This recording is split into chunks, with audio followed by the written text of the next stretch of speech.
ಸಂದರ್ಶಿಸಿದ್ದೇನೆ. ತೀರ್ಥಗಳಲ್ಲಿ ಸ್ನಾನವನ್ನು ಮಾಡಿ ಸ್ವೀಕರಿಸಿದ್ದೇನೆ. ಹಾಗೆಯೇ ಪ್ರಸಾದವನ್ನು ಸಹ ಪಡೆದುಕೊಂಡಿದ್ದೇನೆ. ಅನೇಕ ದೇವಾಲಯಗಳನ್ನ ದೇವರ ದರ್ಶನವನ್ನು ಸಹ ಪಡೆದಾಯಿತು. ಯೋಚನೆ ಮಾಡಿದರೆ ಆ ಹೊತ್ತು ಮಾಡಿರುವಂತಹ ತಪ್ಪು ನಮ್ಮ ಪಾಲಿಗೆ ಬಹುದೊಡ್ಡ ಅನುಭವ ಮತ್ತು ಲಾಭವೇ ಆಯ್ತು. ಯಾಕೆ ಇಷ್ಟು ಮಾಡದೆ ಹೋದ್ರೆ ಭರತ ಕಂಡ ಸುತ್ತು ಹೇಗೆ? ಇದೊಂದು ಅವಕಾಶ ನಮ್ಮ ಪಾಲಿಗೆ. 1 ವರ್ಷ ತಲೆಬಿಸಿಲ್ಲ, ತಿರುಗುತ್ತಾ ಇರ್ಬೋದು, ಎಲ್ಲೂ ಹೋಗ್ಬೋದು. ನಮ್ಮ ಪಾಡಿಗೆ ಹಾಗಂತ ಎಲ್ಲೆಲ್ಲ ಹೋಗುವ ಹಂಬಲವೂ ನಮಗಿಲ್ಲ. ಎಲ್ಲೆಲ್ಲೇ ಉತ್ತಮವಾದಂತಹ ಕ್ಷೇತ್ರ ಅಲ್ಲ ಮಾತ್ರ ಹೋಗ್ಬೇಕು. ಅದರ ಒಂದು ವಿಶೇಷ ಇಲ್ಲಿ, ಎಲ್ಲ ಹೋದರೂ ವಿಶೇಷತೆ ಉಂಟು.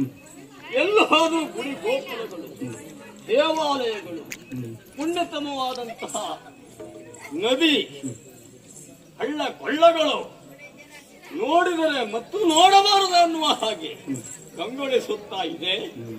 ಮುಂದೆ ಮುಂದೆ ಮುಂದೆ ಬಂದೆ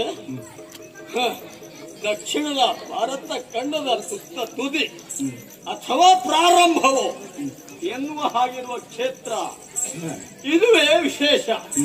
ಯಾಕೆ? ಇದು ರಾಮೇಶ್ವರ ಅಲ್ಲವೇ? ಈ ಕ್ಷೇತ್ರ ಇದು ಬಹಳ ಪುಣ್ಯತಮವಾದದ್ದು. ಕಾರಣ ಮತ್ತಿಂದ ಏನಲ್ಲ, ಹಿಂದಿನ ಇತಿಹಾಸ ಉಂಟು ಇಲ್ಲಿ. ಇತಿಹಾಸಕ್ಕೆ ಸಂಬಂಧಪಟ್ಟಂತಹ ಕ್ಷೇತ್ರ ಇದು.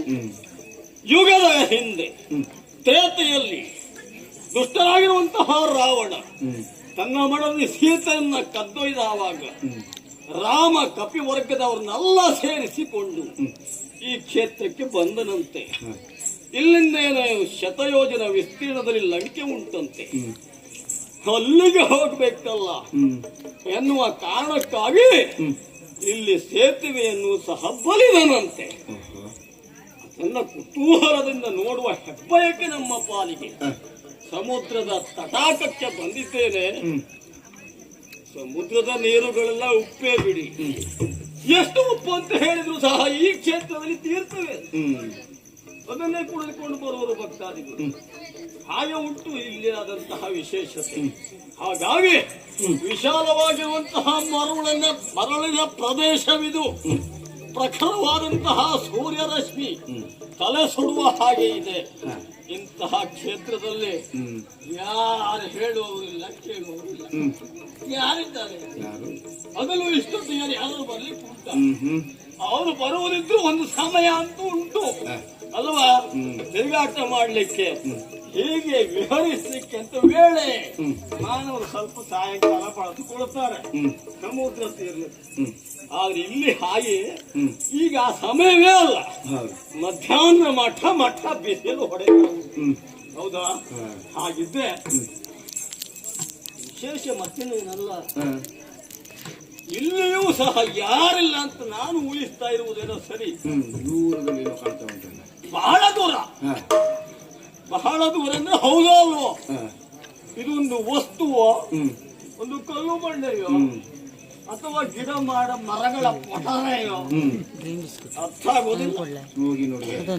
ಒಂದು ಜೀವಿ ಇದ್ರೆ, ಆ ಜೀವಕ್ಕೆ ಜೀವ ಇದ್ರೆ ನೋಡ್ಬೇಕಲ್ಲ, ಜೀವ ಇದ್ರೆ ಮಾತ್ರ ಜೀವಿ ಅಲ್ಲವಾ? ಅದಲ್ಲದ ಜೀವಿ ಅಂತ ಹೇಳುವುದು ಹೇಗೆ? ಅಲ್ಲಿ ತಪ್ಪಿ ಹೋಯ್ತು. ಏನೇ ಇದ್ರೂ ಸಹ ಆ ಸೂಕ್ಷ್ಮವಾದಂತಹ ಒಂದು ಗುರಿ ಉಂಟು ನನಗೆ. ಅಲ್ಲಿ ಹೋಗಿ ನೋಡಬೇಕು. ಇಲ್ಲಿ ಕುಳಿತು ವೇಳೆ ಅಂತೂ ಸಾಕಷ್ಟು, ವೇಳೆ ಬಗ್ಗೆ ಚಿಂತೆ ಇಲ್ಲ. ಮತ್ತು 4 ತಿಂಗಳ ಬಾಕಿ ಉಂಟು. ಅಲ್ಲಿ ತನಕ ನಮಗೆ ಪುರುಸೊತ್ತುಂಟು. ಹಾಗಾಗಿ ತಡ ಮಾಡದೆ ಆ ಕಡೆಗೆ ಹೊರಗೆ